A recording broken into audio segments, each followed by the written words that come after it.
గత సంవత్సరం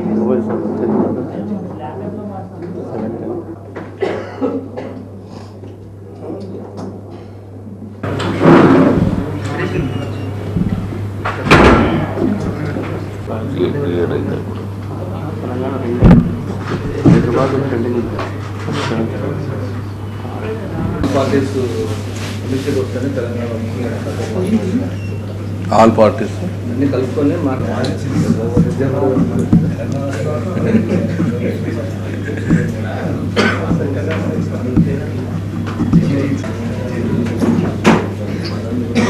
ఆమె తల్లి వీళ్ళకూర కదా, బళ్ళారి సోదరులు, గాలి సోదరు.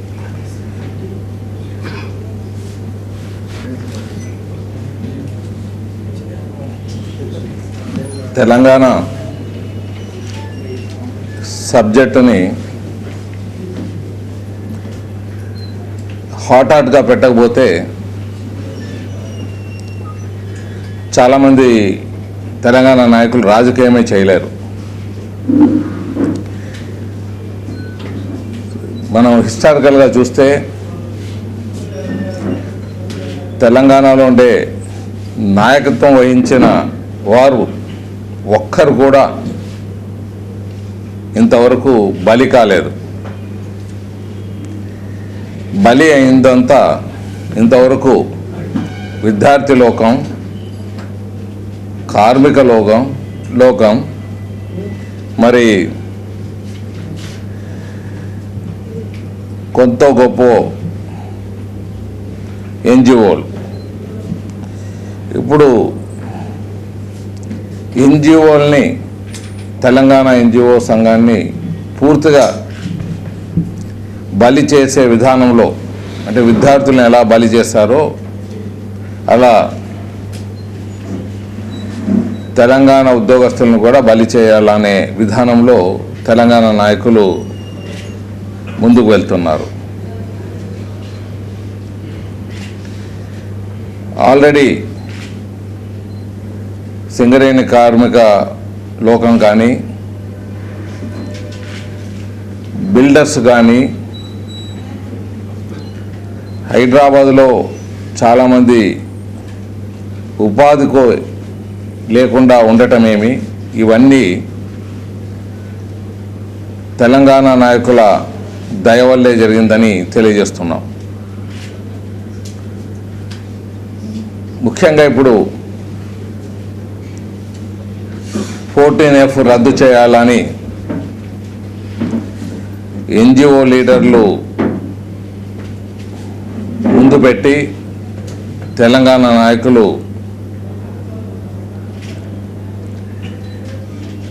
మరి ఒక అలజడి సృష్టించే రీతిలో ముందుకు వెళ్తున్నారు. ఇది ఏహ్యమైనది. 14F రద్దు వల్ల హైదరాబాదేతర రాయలసీమ కోస్టల్ వాళ్ళే కాకుండా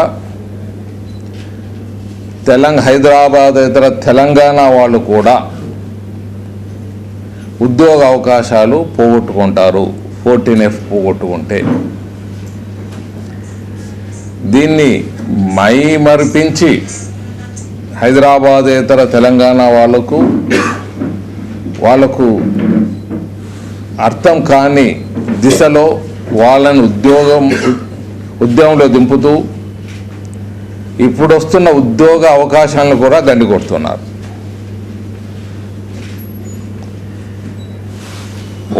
ఒక పక్కేమో 14F రద్దు చేసి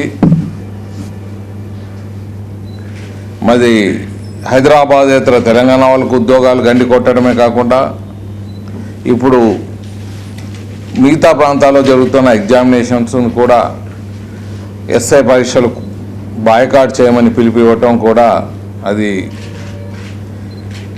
యూత్ని ఇబ్బందులు పెట్టడం తప్ప వేరే ఏమీ లేదని తెలియజేస్తున్నాం. 610 కూడా ఇదే విధంగా హైదరాబాదేతర తెలంగాణ వాళ్ళు ఇబ్బందులు గురి కావటం, కరీంనగర్ మిగతా ప్రాంతాల నుంచి కర్నూలుకు వచ్చి వారి మొర పెట్టుకొని మీడియా ముందు కూడా పెట్టడం కూడా జరిగిందని మీకు తెలియజేస్తున్నాం. ఇటీవల 14F నిన్ననే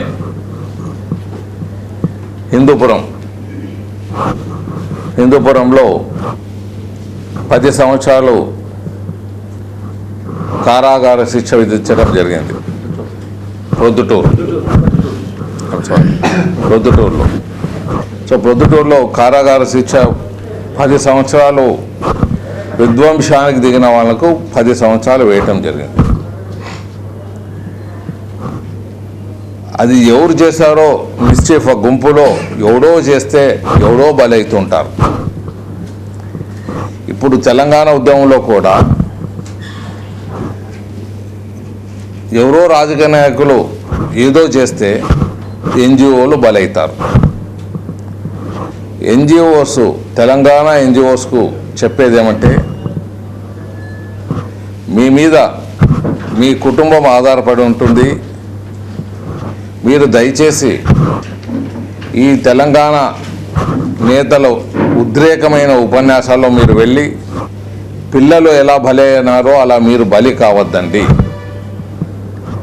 మీరు చేస్తున్న ఉద్యమం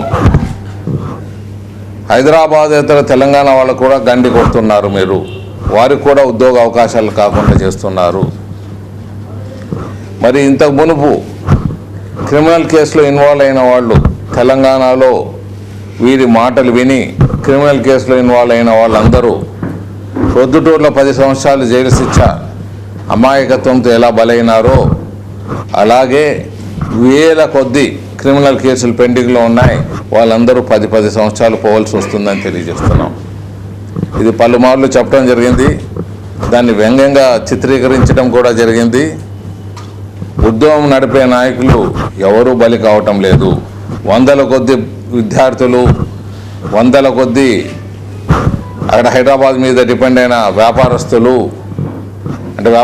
అంటే ముఖ్యంగా కన్స్ట్రక్షన్ యాక్టివిటీస్ చేసేవాళ్ళు, కాంట్రాక్టర్సు, దాని మీద డిపెండ్ అయిన ఉద్యోగస్తులు, వాళ్ళందరూ ఎన్నో తెలిసి తెలియకుండా ఆత్మహత్యలు జరుగుతున్నవి. మరి ఇవన్నీ దృష్టిలో పెట్టుకోవాలి. ఇంతకు మునుపు కూడా మేము సైనిక సేవా దళ్ ఏర్పాటు గురించి మాట్లాడినప్పుడు దాన్ని వ్యంగ్యంగా చిత్రీకరించడం, సైనిక సేవా దళ్ అనేది 1 year బ్యాకే రాయలసీమ ప్రాంతంలో ఏర్పాటు చేయటం జరిగింది. కర్నూలులో ప్రారంభం చేయటం జరిగింది. అలాగే 14th ఆగస్టున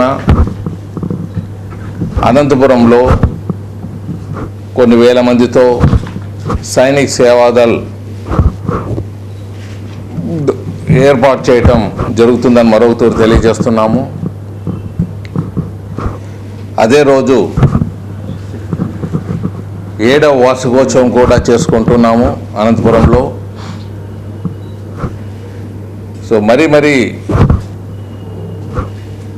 తెలంగాణ నాయకులకు చెప్పడం ఏమంటే, ఏకాభిప్రాయం గురించి చాలా క్లారిటీగా కాంగ్రెస్ నాయకత్వం చెబుతున్నది. ఏకాభిప్రాయం రానందుకే అంతకు మునుపు బీజేపీ కూడా తెలంగాణ ఇవ్వలేకపోయింది. అదే పద్ధతిలో కాంగ్రెస్ కూడా ముందుకు వెళ్తున్నది. ఏకాభిప్రాయం రాకుండా ఎక్కడ కానీ విభజన అనేది జరగదు.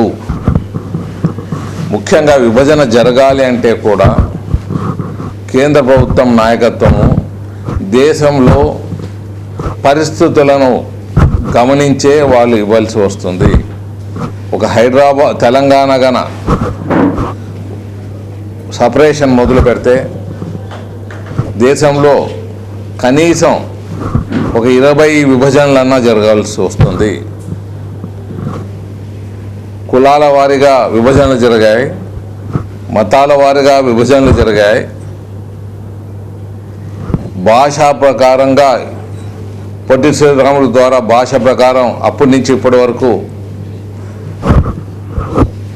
భాష మాట్లాడే విధానంలోనే విభజనలు జరగటం మొదలైనాయి. మరి భాషలో మాట్లాడే వాళ్ళలోనే మళ్ళీ విభజనలు జరిగితే ఎన్ని విభజనలు చేయవలసి వస్తుందో అనే ఆందోళనలో కేంద్ర ప్రభుత్వం డెఫినెట్గా ఉంటుంది. బీజేపీ ప్రభుత్వం నేషనల్ పార్టీ అయినా కాంగ్రెస్ పార్టీ అయినా వారు చేయవలసింది నేషనల్ ఇంట్రెస్ట్తోనే చేయవలసి వస్తుంది.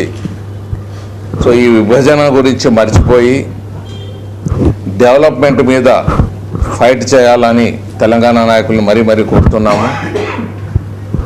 దానిలో మమ్మల్ని కూడా భాగస్థులను చేయండి. డెవలప్మెంట్ ఫైట్లో మీకన్నా రాయలసీమ ప్రాంతం వెనుకబడి ఉన్నది. రెండు చేతులు కలుపుతాం, ఫైట్ అనేది ఇస్తాం. రెండు ప్రాంతాలు డెవలప్మెంటు, తెలంగాణ రాయలసీమ ప్రాంతం డెవలప్మెంట్ రీతిలో ముందుకు పోయేదానికి అవకాశాలు ఉంటాయి.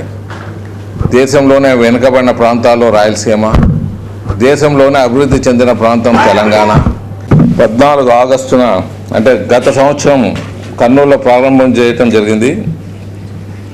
వాలంటీర్గా అక్కడి నుంచి వాళ్ళే వచ్చి చేరటం జరుగుతున్నది. ఇప్పుడు ఒక గ్రూప్గా కొన్ని వేల మందితో అనంతపురంలో సైనిక సేవాదళ అనేది ఏర్పాటు చేయటం జరుగుతుందని తెలియజేస్తున్నాం.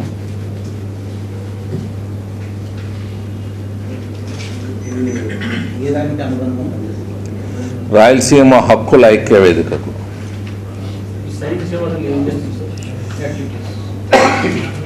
అంటే ఇప్పుడు మిలిటరీలో యుద్ధ భూమిలో గాయాలు పడిన వారికి కానీ గాయాలు పడకుండా ఆదుకునేదానికి ఎలా ఉంటుందో ఇలా ఆదుకునేదానికి సేవాదళ పనికి వస్తుంది.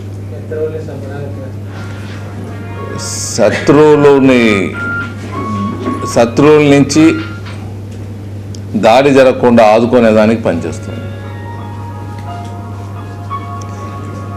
శత్రువులు అనేవాళ్ళు ఒక ఆంధ్రప్రదేశ్లో ఎవరికీ లేరు. శత్రువులు ఎవరైనా సంఘ విద్రోహులు ఎవరి మీదైనా దాడి చేసినప్పుడు ఆ దాడిని ఎదుర్కొనేదానికే సేవాదళ అనేది ఉంటుంది.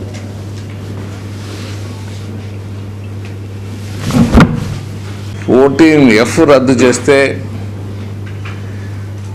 హైదరాబాద్ ఇతర తెలంగాణ వాళ్ళు బాధితులవుతారు. రాయలసీమ ప్రాంతం వారు, కోస్టల్ ప్రాంతం వారు కూడా బాధితులవుతారు. అందుకే నేను చెప్తుండేది, ఈ సమస్యకు శాశ్వత పరిష్కారం కావాలంటే 3 ప్రాంతాల్లోనూ అభివృద్ధి పందాలో పోవాలి. అభివృద్ధి పందాలో పోవాలంటే హైకోర్టు బెంచ్లు ఏర్పాటు చేయాలి. 2 ప్రాంతాల్లోనూ. ఇప్పుడు తెలంగాణలో హైదరాబాద్లో ఉన్నట్లు రాష్ట్రపతి భవన్ ఎలా ఢిల్లీలో ఉందో విశ్రాంతి భవన్ అని హైదరాబాద్లో ఉన్నది. ఎలా కాశ్మీరు జమ్మూలో ఉభయ సభల్లోనూ సమావేశాలు ఏర్పాటు చేస్తుంటారో అలా ఇక్కడ కూడా చేసుకోవచ్చు. ఆంధ్రప్రదేశ్గానే ఉండొచ్చు. మహారాష్ట్రలో నాగపూర్లో ఉన్నది. తమిళనాడులో కూడా బెంచ్లు, హైకోర్టు బెంచ్లు ఉన్నాయి. సో ఇది ఆనవాయితీగా ఉన్నది, ఇదేం కొత్తది కాదు. సో వివిధ ప్రాంతాల్లో ఇప్పుడు రాయలసీమ ప్రాంతం వారు హైదరాబాద్లో ఉద్యోగం చేసుకునేకి లేదు. మరి 14F రద్దు చేయాలంటే ముఖ్యంగా అక్కడ వాళ్ళే ఉద్యోగాలు చేయాలి. కోస్టల్ ప్రాంతం వారు అక్కడ వచ్చేదానికి లేదు. రాజధాని ఏమో అదే ఉంటుంది. సో హైదరాబాదులో ఉద్యోగాలు చేసేదానికి లేదు, చదువుకునేదానికి లేదు. వ్యాపార సంస్థలు ఏమైనా మొదలుపెట్టినారంటే గోర్సి పీకి పరిగెత్తిస్తాము అనే పరిస్థితులు ఉన్నప్పుడు అభివృద్ధి పందాలో మిగతా ప్రాంతాల్లో అది హైదరాబాద్ అనేది అన్ని ప్రాంతాలకు అని తెలిసి మనం అక్కడ డెవలప్ చేస్తుంటాం. మరి అన్ని ప్రాంతాలకు అది రాజధానిగా ఉన్నప్పుడు అక్కడ అందరూ సమాన హక్కులతో బతికేదానికి అవకాశం లేనప్పుడు జమ్మూ కాశ్మీర్లో మాదికి కానీ, మహారాష్ట్రలో నాగపూర్ మాదికి కానీ, ఇక్కడ కూడా కొన్ని ప్రాంతాల్లో ఆంధ్ర ప్రాంతంలోనూ రాయలసీమ ప్రాంతంలోనూ హైకోర్టు బెంచులు, సెక్రటరియటు, సమ్మర్ అసెంబ్లీనో వింటర్ అసెంబ్లీనో తెరిచే విధానంలో ఏర్పాటు చేయొచ్చని తెలియజేస్తున్నాను.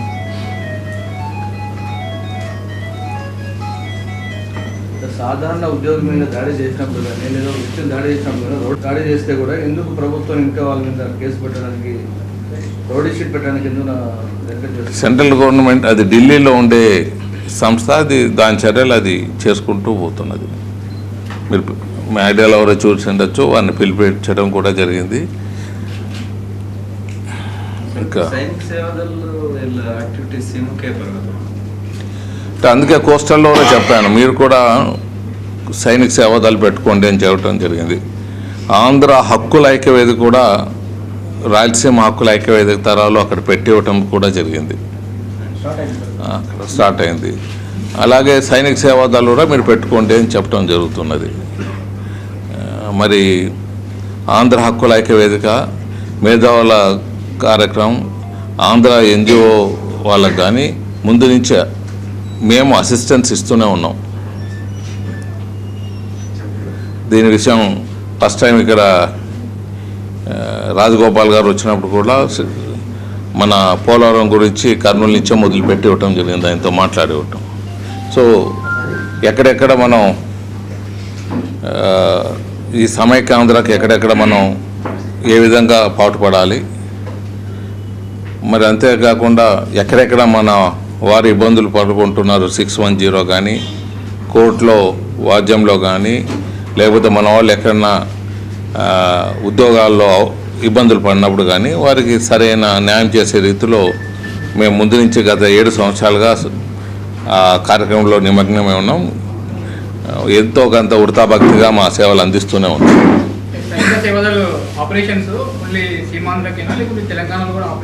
అంటే సైనిక సేవాదాలు అనేది అక్కడ కూడా పెట్టుకోమని చెప్పాం. ఇది తెలంగాణలో మీరు పెట్టుకోండి అని చెప్పడం. అప్పుడు అల్లరి ఇటీవల అల్లరి కూడా జరగటం జరిగింది, దాని మీద పెద్ద కామెంట్స్ కూడా జరగటం జరిగింది.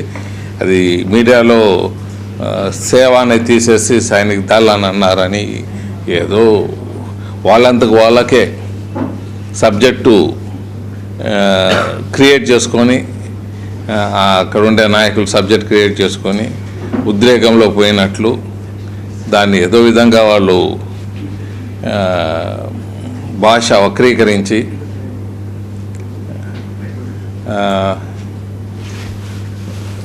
టీజీ వెంకటేష్ని పిచ్చి ఆసుపత్రిలో చేర్చాలని చెప్పటం. నేను చెప్పాను వాళ్ళకు రకరకాల పిచ్చి ఉంటుంది, రాయలసీమ ప్రాంత పిచ్చి నాకు ఉన్నది, హక్కులు రాయలసీమ హక్కుల కోసం నాకు పిచ్చి ఉంది, మీకు తెలంగాణ ప్రాంత విభజన పిచ్చి మీకున్నది. Let us join all the people at one place. And కేంద్ర ప్రభుత్వం ఢిల్లీలో ఆ పిచ్చికి విరుగుడు వాళ్ళు ఏదో మందు కనుక్కుంటారు, ఆ ఇద్దరు పిచ్చులు ఇరుగు కొడతారు అక్కడ అని చెప్పడం జరిగింది. మరి ఇది ఫైట్ అనేది వచ్చినప్పుడు, సబ్జెక్ట్ ఫైట్ వచ్చినప్పుడు చాలా క్లారిటీగా చెప్పడం జరిగింది. ఫైట్ అనేది తేల్చుకోవాలంటే రాయలసీమ వాళ్ళు తెలంగాణలో పోయి తేల్చుకోలేరు, తెలంగాణ వాళ్ళు రాయలసీమలో వచ్చి తేల్చుకోలేరు. అలా ఎవరన్నా ఫైట్ చేయాలని ఉంది, కోరిక ఉంది అంటే బ్యాటిల్ ఫీల్డ్ ఇద్దరికి మధ్యన రాయచూరు ఉంది, అక్కడ రాండి తేల్చుకుంటామని చెప్పడం జరిగింది. అది ఎప్పుడో ఒకసారి ఆ నాయకులు మా నాయకులు కొట్లాడి ప్రజల్ని కాకుండా ఓన్లీ నాయకులే కూర్చొని ఫైట్ చేస్తే సరిపోతుంది అనుకున్నాను. తెలంగాణలో ఫైట్ చేయాలనుకోవాళ్ళు, ఇక్కడ ఫైట్ చేయాలనుకున్న వాళ్ళు అక్కడ రాయచూరులో పెడతాం, ఫైట్ చేస్తే సరిపోతుంది.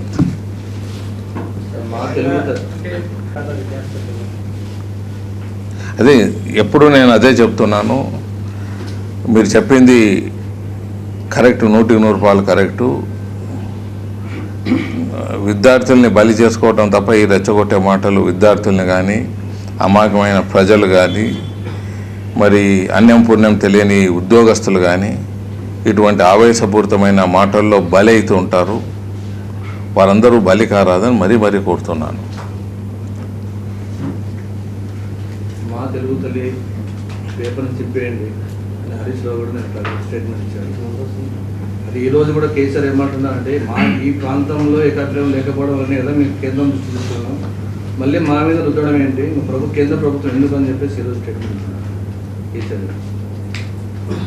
ఎట్లా పేపర్ చించేయండి అంటే మా తెలుగు తల్లి అని పాఠ్యాంశం ఉంటుంది స్కూల్లో సిలబస్ తెలుగు తల్లి పాఠం ఇస్తుంది పద్యము, అది చింపేయండి, పేపర్ మొత్తం చింపేయండి, అవసరం లేదు మనకు చెప్పారు. తిరుపతి అయినా అదేవిధంగా ఈరోజు ఏకాభిప్రాయం మా ప్రాంతంలో లేకపోవడం అని కదా కేంద్రం దృష్టి తీసుకెళ్ళినాక మళ్ళీ మా మీద రుద్దడం ఏంటి అని చెప్పి కేసీఆర్ రోజు స్టేట్మెంట్.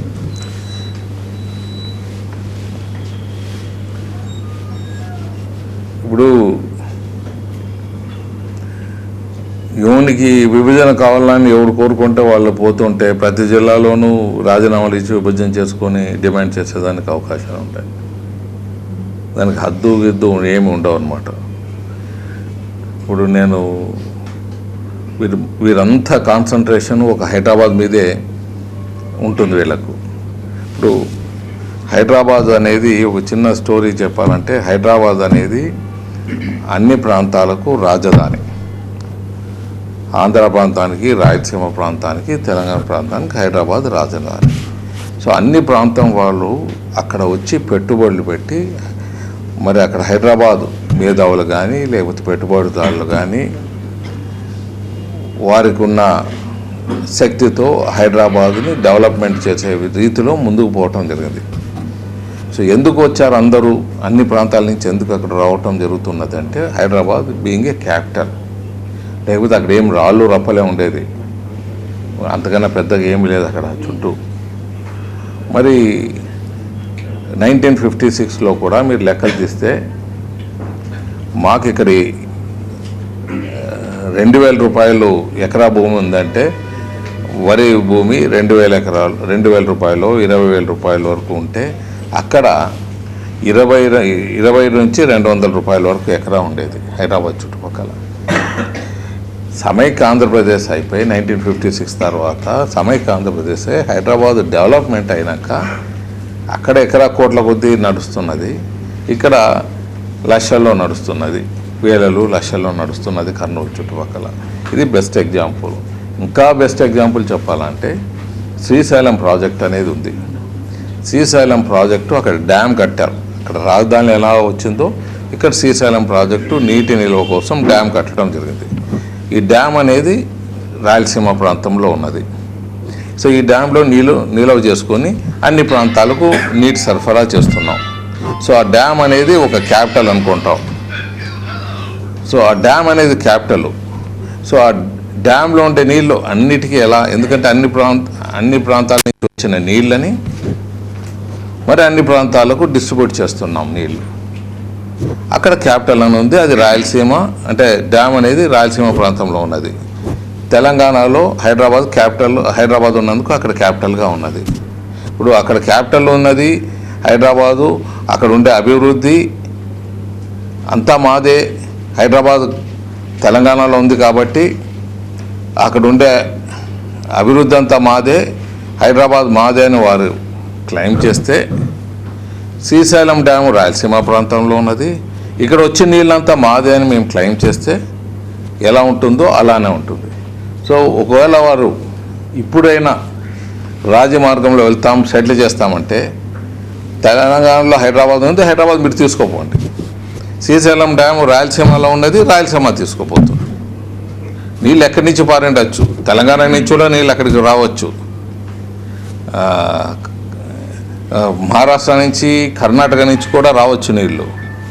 కానీ మీ ప్రకారం, మీ లెక్కల ప్రకారం హైదరాబాద్ అనేది తెలంగాణలో ఉంది కాబట్టి అక్కడ ఉండే అభివృద్ధి మొత్తం హైదరాబాద్ తెలంగాణదని మీరు క్లెయిమ్ చేస్తే, శ్రీశైలం డ్యాము శ్రీశైలంలో ఉండే నీళ్లు రాయలసీమలో ఉంది కాబట్టి మాదని మేము క్లెయిమ్ చేస్తే ఎలా ఉంటుందో, ఈ రెండిటికి వాళ్ళ ఒప్పందం రెడీ అంటే పెద్దలతో మాట్లాడతాం.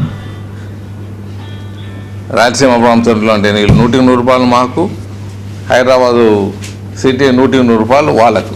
పెద్దలతో మాట్లాడి మళ్ళీ పెద్దలతో 1936లో ఎలా విజయవాడలో శ్రీబాగ్ ఒప్పందం ఎలా జరిగిందో హైదరాబాదు శ్రీశైలం ఒప్పందం ఒకటి చేయొచ్చు. మరి ఆ ఫార్ములా కూడా డెవలప్ చేసుకోవచ్చు, ముందుకు పోవచ్చు.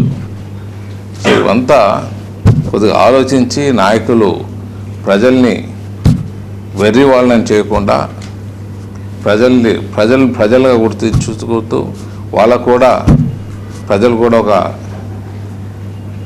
వారికి కూడా న్యాయం చేసే రీతిలో తెలంగాణ ప్రజలు కానీ ఏ ప్రజలైనా కానీ అందరికి న్యాయం చేసే రీతిలో లీడర్లు పోవాలని మరీ కోరుతున్నాను.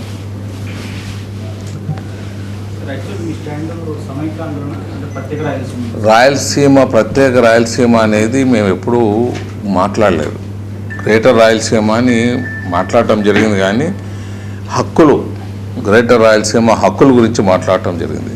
ఇప్పుడు ఈ హైదరాబాద్ మాది అని అంటే శ్రీశైలం డ్యామ్ మాది, రాయలసీమ మాది అని మేము అలా మాట్లాడుతూ జరిగిందే, కానీ మన పేరులోనే హక్కులు అని ఉండటం జరిగింది. మా stand is very much clear. సమైక్య ఆంధ్రప్రదేశ్, దాంట్లో ఏమాత్రము తేడా ఉండదు. ఆ విభజన జరిగినప్పుడు అప్పుడు మాట్లాడతాం. అదే ఇప్పుడు ఏమవుతుందంటే సబ్జెక్ట్ అంతా మాట్లాడినప్పుడు సబ్జెక్టుని ఆ లాస్ట్లో ఎందుకు ఆ సబ్జెక్టుని మాట్లాడేదానికి అంత ఇంట్రెస్ట్ చూపటం లేదు. అది విభజన జరిగేటప్పుడు మాట్లాడతాము అని చెప్పాను నేను. విభజన అనేది ఉండదు. విభజన జరిగితే అప్పుడు ఆలోచిస్తాము. విభజన జరగాలంటే కేంద్ర ప్రభుత్వం ఏ బేసిస్లో ఇస్తుంది? దేశంలో ఉండే అన్ని ప్రాంతాల్లో అన్ని దగ్గరలో రాజీనామాలు చేస్తారు, అన్ని దగ్గరలో బలి చేసుకునే దానికి రెడీ ఉన్నారు. సో ఒకటిస్తే ఒకటి మరి రెడీ అయ్యి ఏ ప్రభుత్వం ఇవ్వలేదు. రేపు బీజేపీ ప్రభుత్వం ఇవ్వలేదు, కాంగ్రెస్ ప్రభుత్వం ఇవ్వలేదు. దేశాన్ని పరిపాలించే ఏ ప్రభుత్వం ఏ పార్టీ ఉన్నా వాళ్ళు ఇవ్వలేరు. వాళ్ళు దేశాన్ని దృష్టిలో పెట్టుకొని చేయాల్సి వస్తుంది. అర్థం ఏమొస్తుందంటే వాళ్ళు తెలుసుకోలేరు కేంద్ర ప్రభుత్వం. ఎందుకంటే తెలుసుకున్నారంటే కనీసం దేశంలో 30 ప్రాంతాలు అగ్గిపడుతుంది. సో అందుకే మేము తెలుసుకోలేము. మీరు తెలుసుకోండి, మీరంతా తెలుగు మాట్లాడేవాళ్ళు మీరే కదా, మీరే తెలుసుకొని అన్నదమ్ములు ఎలా కూర్చొని మీరు సర్దుకొని మీరు ఎలా సెటిల్ చేసుకుంటారు, మీరు సెటిల్ చేసుకోండి అని చెప్పడం జరిగింది. దానికే నేను శ్రీశైలం డ్యామ్ ఎగ్జాంపుల్ చెప్పాను. అన్నదమ్ములు ఎలా ఉంటుంది, అన్నదమ్ములు ఎలా విభజన ఉంటుందో అలాగే చెప్పడం జరిగింది. శ్రీశైలం డ్యామ్ కానీ ఈ ప్రాంతానికి ఇచ్చేస్తారా, దీంట్లో ఉండే నీళ్ళంతా మాకు ఇస్తారా, మీరు అభివృద్ధి అంతా మీరు హైదరాబాద్ క్యాపిటల్ పెట్టుకుని అభివృద్ధి అక్కడ జరిగితే అభివృద్ధి అంతా మీదే అన్నట్లు శ్రీశైలం డ్యాంలో వచ్చే నీళ్ళంతా మాదే అని మేమంటే ఎలా ఉంటుందో మీరు చెప్పేది అదే మాదిగా ఉంటుంది, మేము చెప్పేది అదే మాదిగా ఉంటుంది. సో దీనికి సమస్య పరిష్కారం కేంద్ర ప్రభుత్వం ఏం జవాబు చెప్తుంది చెప్పండి? మేము ఇదే క్వశ్చన్ వేస్తాం, కేంద్ర ప్రభుత్వం ఏం సమాధానం చెప్తుంది? ఎలా డివిజన్ చేయగలరు?